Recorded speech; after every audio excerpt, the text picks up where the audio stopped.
अस्सलाम। आप देख रहे हैं समिया रसोई घर और आज मैं आप लोगों के साथ बहुत ही ज़बरदस्त रेसिपी शेयर कर रही हूँ बीफ चपली कबाब की। रेसिपी स्टार्ट करने से पहले अगर आप मेरे चैनल पर नए हैं तो मेरे चैनल को सब्सक्राइब कीजिए, साथ बेल आइकन प्रेस कीजिए ताकि आने वाली हर वीडियो का नोटिफिकेशन आपको मिलता रहे। तो आइए स्टार्ट करते हैं। 1 किलो बीफ का कीमा है और इसको मैंने एक दफ़ा चॉपर में अच्छे तरीके से चॉपराइज कर लिया है और इसके अंदर फैट मौजूद है। आप देख सकते हैं कि इसकी फैट वाला कीमा है। 2 से 3 प्याज थी, इन्हें मैंने चॉप कर लिया है। उसके बाद उसका पानी निकाल लिया है। 2 टेबलस्पून चॉप्ड हरी मिर्चें हैं, नमक टू टेस्ट, अदरक लहसुन का पेस्ट 1 टेबलस्पून, बारबेक्यू गरम मसाला 1 टेबलस्पून। इसकी रेसिपी मैं अपलोड कर चुकी हूँ, ऊपर आई कार्ड में इसका लिंक डाल दूंगी, आप वहां से चेक कर लीजिएगा। 2 टेबलस्पून भुना हुआ कुटा हुआ धनिया, 1 टीस्पून काली मिर्च का पाउडर, 2 टेबलस्पून अनारदाना, इसे भी मैंने मोटा मोटा क्रश कर लिया है। हाफ कप से पौना कप इसके अंदर मैं आटा डाल रही हूँ। आप चाहे इसके अंदर बेसन डाल सकते हैं, आप इसके अंदर मकई का आटा भी डाल सकते हैं, लेकिन मेरे पास था नहीं इसलिए मैं इसके अंदर हाफ कप से पौना कप घर में जो रेगुलर आटा हम यूज करते हैं वो ऐड करेंगे। 1 से 2 इसके अंदर अंडे जाएंगे।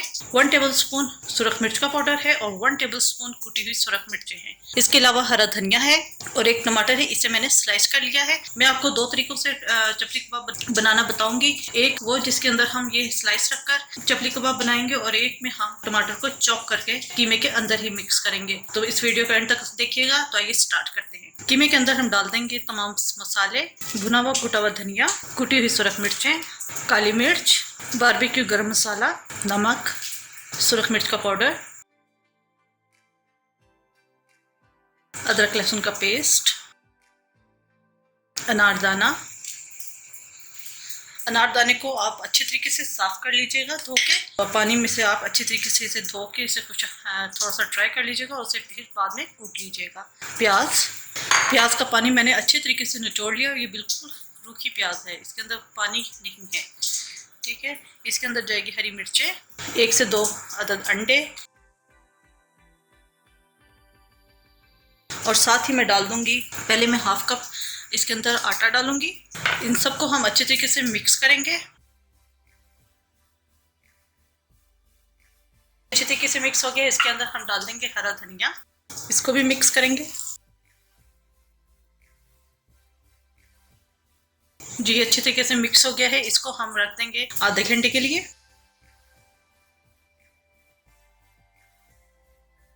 चपली कबाब का जो कीमे में हमने चीज़ें मिक्स की थी उसे तकरीबन आधा पौना घंटा हो चुका है। अब हम चपली कबाब बनाना शुरू करेंगे। यहाँ थोड़ा सा मैंने पानी ले लिया है, हाथों को पहले पानी से गीला करेंगे। पहले अच्छे तरीके से हम इसे मिक्स कर लेंगे और एक अच्छी अमाउंट हमने कबाब की लेनी है।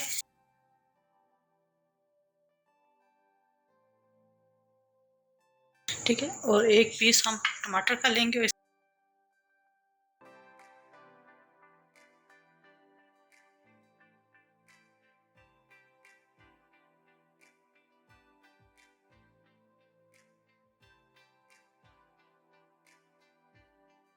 इसको हम फ्राई करेंगे। जो फ्राई हमने करना है वो टमाटर वाला हिस्सा हमने पहले फ्राई करना है। फ्राई पैन के अंदर मैंने ऑयल गरम कर लिया है।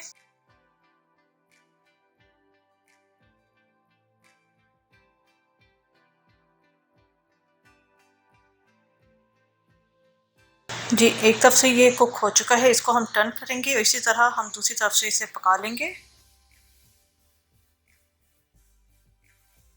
चपली कबाब मैंने फ्राई होने के लिए रख दिए हैं। अब हमने क्या करना है कि अगर आप स्लाइस वाला चपली कबाब नहीं बनाना चाहते तो फिर आप क्या करेंगे, एक टमाटर को चॉप करेंगे, इसके बीज निकाल दीजिएगा और उसके बाद कीमे के अंदर डाल दीजिएगा। बीज के साथ आपने टमाटर नहीं डालना वरना कीमा पानी छोड़ देगा। तो इसे हम अच्छी तरीके से मिक्स कर लीजिएगा। आप जी ये अच्छे तरीके से मिक्स हो चुका है। अगर आप स्लाइस वाला नहीं बनाना चाहते तो आप फिर इस तरीके से बना लीजिएगा। और सेम वही प्रोसेस हमने एक अच्छी अमाउंट कबाब की लेनी है, चपली कबाब बनाएंगे।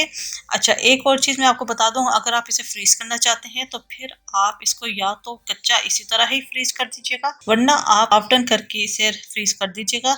और हाफ डन हम किस तरह करेंगे, या तो आप फ्राई पैन में कर लीजिएगा बगैर ऑयल के, या आप ओवन में बेक कर लीजिएगा। 180 डिग्री पे ओवन प्री हीट कीजिएगा और ट्रे में ये तमाम कबाब लगाकर 6 से 7 मिनट के लिए आप इसे कुक कर लीजिएगा और ठंडा करके आप उसे फ्रीज कर दीजिएगा। ठीक है, ये इस तरह फ्रीज ये बहुत अच्छे तरीके से हो जाते हैं। और जब भी आपने खाने का दिल करे, आपने थोड़ा सा ऑयल लिया और उसे फ्राई करके खा सकते हैं। इस तरह चपली कबाब तैयार कर लेंगे। जी, ये चपली कबाब दोनों तरफ से बहुत अच्छा कलर आ चुका है। इसको मैं प्लेटर में निकाल लूंगी।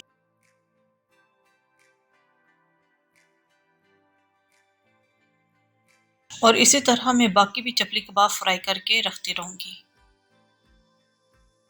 जी, चपली कबाब फ्राई हो चुके हैं। अब ये जो हमने मिक्सचर जिसमें टमाटर हमने मिक्स किए थे, इसको अब हम फ्राई करेंगे ताकि मैं आपको दोनों की लुक एक साथ दिखा दूं। इसके भी हम इसी तरह चपली कबाब बनाएंगे, ठीक है, ये इस तरह, और इसे हम फ्राई करेंगे।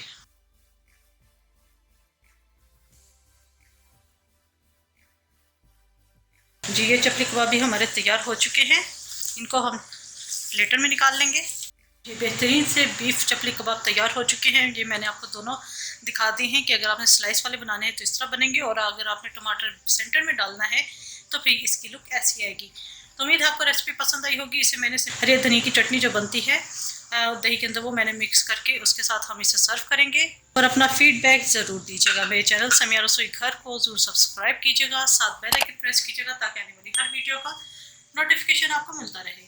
अपनी दुआ में मुझे याद रखिएगा। Thank you for watching. खुदा हाफिज़।